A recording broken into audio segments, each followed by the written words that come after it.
Looking to dive into Starfield, but you don't want to have anything spoiled, but you also don't want to make the wrong character off the bat?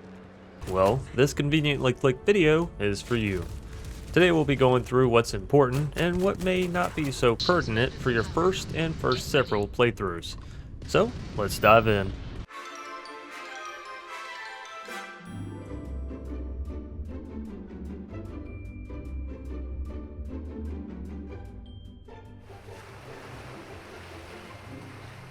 First off, all paths are playable and can intertwine.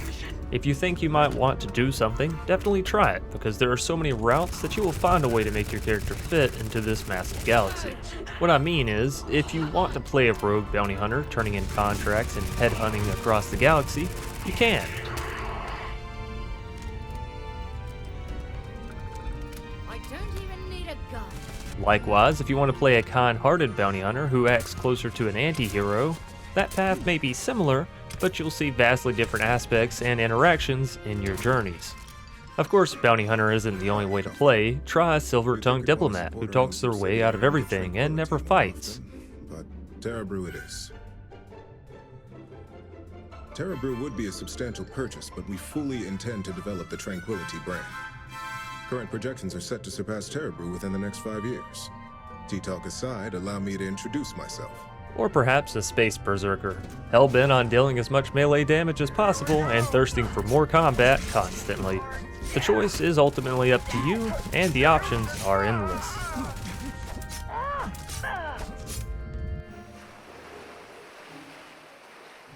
Number 2, everything can yield credits. From stealing spaceships to completing missions, or even just collecting everyone's left behind trash.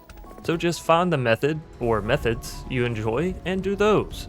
You'll see a lot of people say that contraband is the fastest way to make money, and while that may be kind of true, it's not the only good way, and certainly not the only way to achieve the numbers talked about.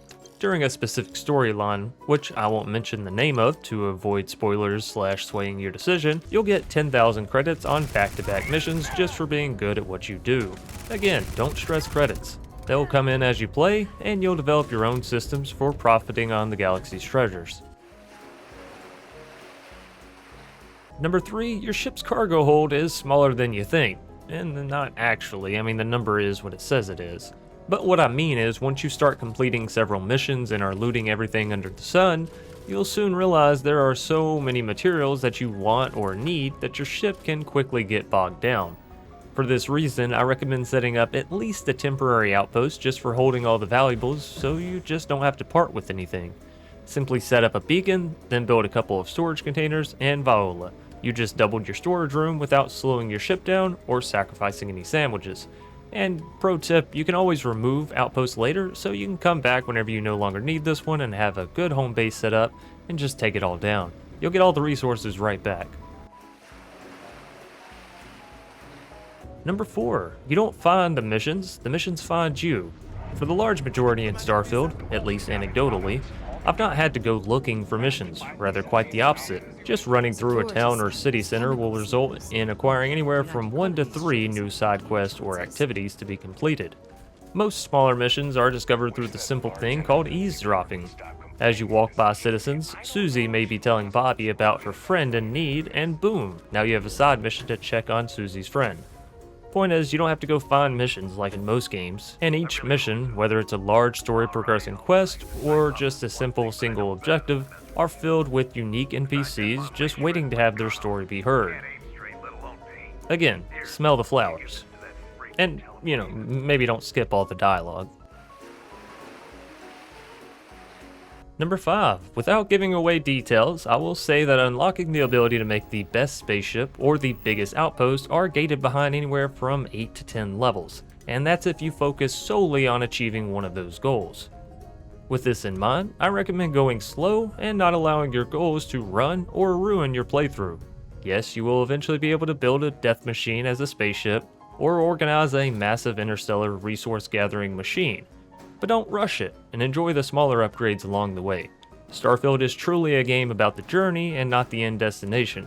So stop rushing yourself, and stop looking up guides on how to be the fastest, quickest possible. 6, and this is really just a bonus. remember it's a Bethesda game, so while not doing the main story is kind of the whole shtick, for this one you may want to dive at least a little deeper into it. I won't go into details about why, just trust me, you don't have to complete the whole thing, although there is a new game plus, you may want to dip your toes a little further than just the little pinky. Anyways, that's going to do it for our video today. If you found it helpful, be sure to leave a like down below, and of course subscribe if you'd like more awesome content like this.